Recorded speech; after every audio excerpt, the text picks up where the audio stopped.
David was a hard-working man, a mechanic with grease-stained hands and a heart that carried the weight of years. His son, Ethan, was 17, a bright, sensitive kid with dreams bigger than the town they called home. David loved Ethan fiercely, but life hadn't been kind to them. Ethan's mom left when he was just a baby, and David had raised him alone ever since. He worked long hours at the garage, coming home exhausted, his patience worn thin. Ethan, on the other hand, was at that age where he was trying to find himself. He'd spend hours sketching in his notebook or strumming his guitar, lost in a world David couldn't quite understand. Now, don't get me wrong, David was proud of Ethan.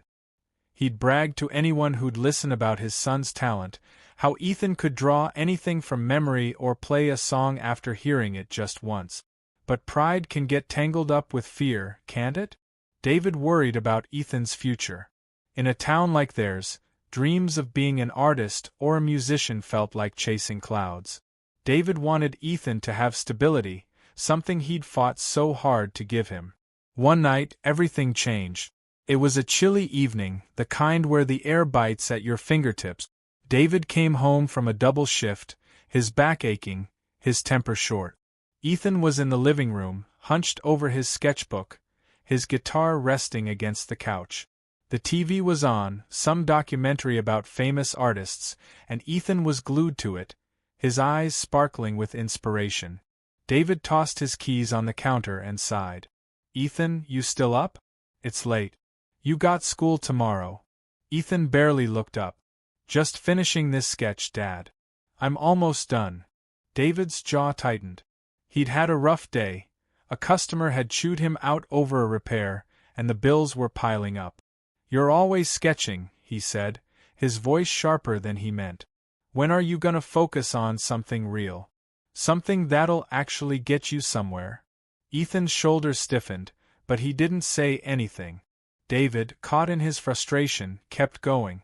"You think you're gonna make it big with those drawings? Wake up, Ethan. The world doesn't care about your little pictures. You need a real plan, a job, a future. Not this fantasy." Those words cut deeper than David could have imagined. Ethan stood, grabbed his guitar, and headed to his room without a word. The door clicked shut and the house fell silent. David stood there, alone in the living room, the weight of what he'd said settling over him like a fog. He didn't mean it, not really. He was tired, stressed, scared for his son. But words, once spoken, can't be undone. The next morning, David woke up early, hoping to make things right.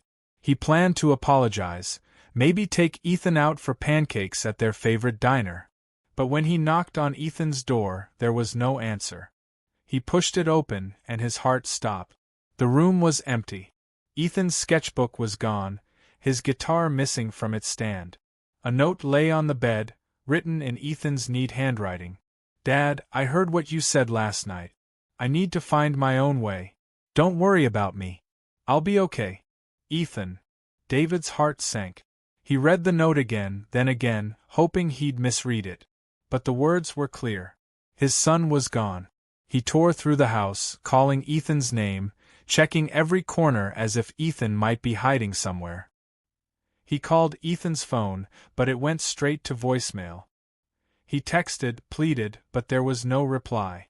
Now, if you're watching this, you might be feeling that ache in your chest, that sinking feeling when you realize you've hurt someone you love. David felt it too, magnified 1,000 times. He didn't know where Ethan had gone, but he knew one thing. He had to find him. David started his search in town. He went to Ethan's school, asking his friends if they'd seen him. Nobody had. He checked the bus station, the diner, even the old park where Ethan used to sketch the trees. Nothing. Days turned into weeks, and David's worry grew into a gnawing fear. He put up flyers with Ethan's picture, his heart breaking every time he taped one to a lamppost. One evening, David sat at the kitchen table, staring at Ethan's note. He hadn't slept properly in weeks. His eyes fell on the sketchbook Ethan had left behind. Not the one he usually carried, but an older one, tucked under his bed. David opened it, and what he saw took his breath away. Tears welled in David's eyes. Ethan had seen him, really seen him, in a way David hadn't seen himself. He realized then how much his son loved him, despite their arguments, despite his harsh words. And he knew he'd been wrong to dismiss Ethan's dreams. Those sketches weren't just pictures, they were Ethan's heart on paper. David decided to try one last place. The city, an hour away, where Ethan had always talked about going. He remembered Ethan mentioning an art gallery downtown, a place that hosted open mic nights and art shows for young talent. It was a long shot, but David had to try. When David arrived at the gallery, it was buzzing with people, young artists, musicians, dreamers like Ethan. He scanned the crowd, his heart pounding. And then, through the sea of faces, he saw him. Ethan was on a small stage, his guitar in hand, singing a song he'd written himself. His voice was raw, full of emotion, and the crowd was captivated. David stood at the back, tears streaming down his face. He didn't move, didn't want to interrupt. When Ethan finished, the crowd erupted in applause. David waited until Ethan stepped off the stage, then approached him, his voice trembling. "Ethan," he said softly. Ethan froze, his eyes wide. "Dad? What are you doing here?" David took a deep breath. "I'm so sorry, son. I was wrong. Your dreams, your art, your music, they're real. They're you. And I'm so proud of you." Ethan hesitated, then threw his arms around his dad. They hugged, right there in the middle of the gallery, as the crowd milled around them. For the first time in weeks, David felt like he could breathe again. They talked for hours that night. Ethan explained how he'd come to the city to chase his dreams, staying with a friend and playing at open mic nights. David listened, really listened, and promised to support Ethan's passion. They made a plan. Ethan would finish school, but David would help him find art classes and gigs in the city. As they drove home that night, David glanced at Ethan in the passenger seat, his guitar case in the back. He realized something important. Love isn't just about protecting someone, it's about believing in them, even when their path looks different from your own. And that, my friends, is the story of Where's My Son? It's a reminder that words have power, but so does forgiveness. If this story touched you, give it a thumbs up, share it with someone you love, and let me know in the comments what you thought.